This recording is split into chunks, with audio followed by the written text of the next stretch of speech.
c'est une fête globale qui comprend du spectacle, qui comprend de l'expression, qui comprend de l'information et de la contre-information. Personnellement, dans le cadre de la fête, j'ai organisé un spectacle, c'est un fait, mais ce qu'on pourrait presque appeler un contre-spectacle, de par son mode d'organisation, de par le fait qu'aucun artiste n'a touché de cachet, que seulement leurs frais de transport, leurs frais de matériel ont été remboursés par nous. C'est surtout une possibilité pour des gens qui n'ont pas l'occasion de s'exprimer autrement, peut-être, de partager une fête avec d'autres.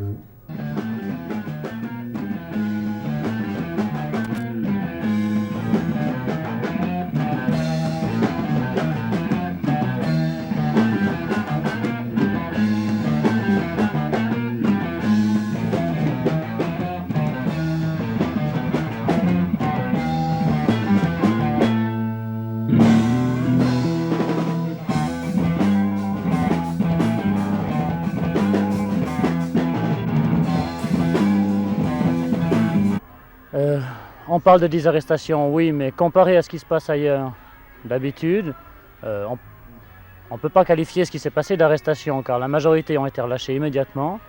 Deux seulement ont été gardés et sont encore actuellement dans les mains de la police. Et aucun de ceux-ci, à notre connaissance jusqu'à maintenant, n'a été accusé de trafic. Donc les faits de drogue qui sont passés ici jusqu'à maintenant ne sont pas graves. On a pu le constater aussi avec notre service d'infirmerie.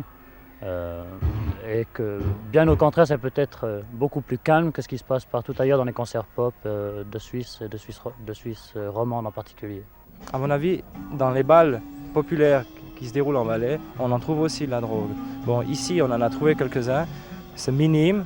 Nous avons pris nos responsabilités face à cela, par une information sur nos journaux, nos affiches et dans certains articles de la presse, en avertissant le public que la consommation de drogue ici était illégale.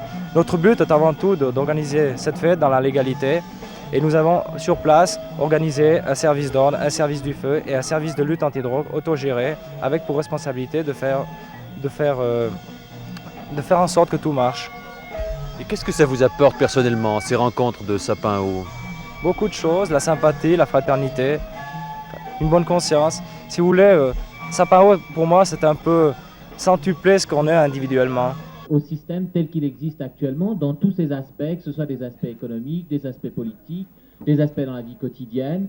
Et ce travail, pour être fait correctement, je pense qu'on est loin d'avoir réalisé le début de ce correctement, supposerait que nous soyons tous les gens qui sont en opposition au système, capables de faire circuler entre nous un maximum d'informations sur des choses parfois anecdotiques. Le sens des conférences-débats, eh bien, évidemment, c'est de porter à la connaissance de chacun et même à la discussion de certains thèmes d'actualité très importants, des termes assez spécifiques au Valais, d'une part, et d'autre part, aussi des termes plus généraux, comme la condition féminine, l'avortement. On a aussi les masses médias suisses et la politique extérieure.